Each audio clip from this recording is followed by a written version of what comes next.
अनिल जगताप। आज आपल्यासमोर येण्याचं प्रमुख कारण म्हणजे खरीप 2025चा पीक विमा मिळण्यापासून धाराशिव जिल्ह्यातील जी एकूण 14 महसूल मंडळं अर्थात 160 पेक्षा जास्त गावं पीक विमा रक्कम मिळण्यापासून वंचित ठेवली गेली आहेत। त्यासाठी आपण लोहारा तहसील कार्यालयासमोर शेतकऱ्याच्या हितासाठी 30 जुलैला दुपारी 11 वाजता धरणे आंदोलन करत आहोत। या आंदोलनात आपण मोठ्या संख्येनं सहभागी व्हावं हे सांगण्यासाठी आपल्यासमोर उपस्थित झालेलो आहे।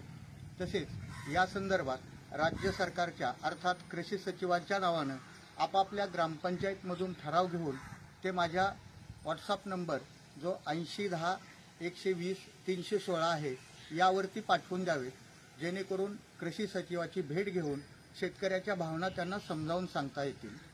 गेल्या वर्षी राज्य शासनानं 1 रुपयातली पीक विमा योजना बंद केली आणि एक नवीन पीक विमा योजना आणली गेली, ज्यात पीक कापणी प्रयोगावर आधारित 50% रक्कम आणि सॅटेलाईटचे जे काही छायाचित्र आले त्यावर आधारित 50% रक्कम दिली गेली।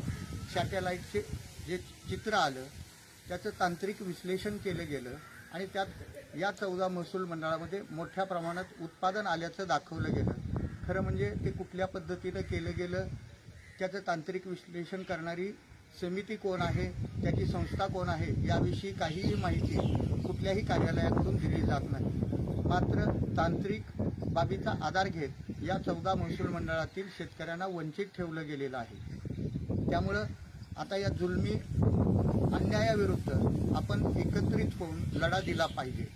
एकीकडं राज्यस्तरीय तांत्रिक समितीकडं मी याचिका दाखल केलेली आहे, तिकडे ही बाजू सक्षमपणाने मांडू। त्याचबरोबर आता रस्त्यावरची लढाई देखील आपल्याला करावी लागेल। त्यासाठी 30 तारखेपासून आपण सुरुवात करतोय।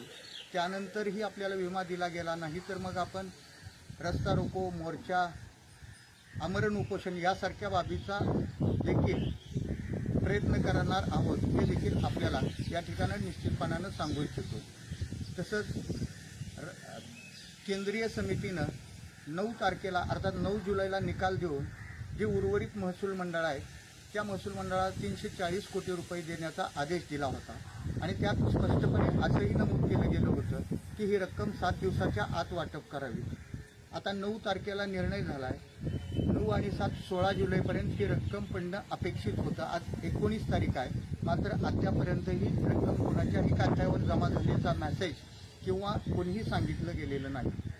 आता यात मुख्य अडचण ही येत आहे की पीक विमा 80-110चा फॉर्म्युला असल्यामुळं पीक विमा कंपनी 143 कोटीची रक्कम देणार आहे, उर्वरित रक्कम राज्य शासनाला द्यावी लागणार आहे आणि दोन्ही एकत्रित रक्कमा मिळून मग शेतकऱ्याला वाटप केल्या जातील।